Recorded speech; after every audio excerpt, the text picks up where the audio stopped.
Shares in Asia slipped after China confirmed that the new coronavirus can spread between humans.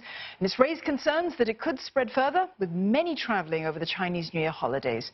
Now, Hong Kong stocks leading the decline today after Moody downgraded the city's credit rating. The rating agency already downgraded Hong Kong's outlook rating back in September last year.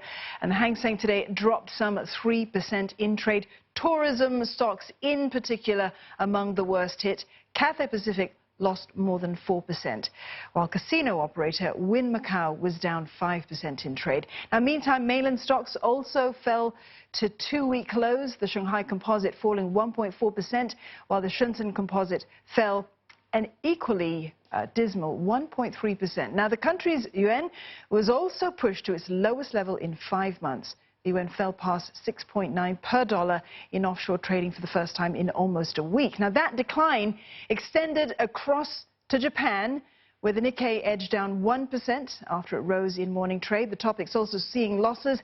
It fell 0.5% in trade. Now, the Japanese yen, meantime, it traded higher at 0.2% against the greenback, thanks in part to the central bank keeping its short-term interest rate unchanged.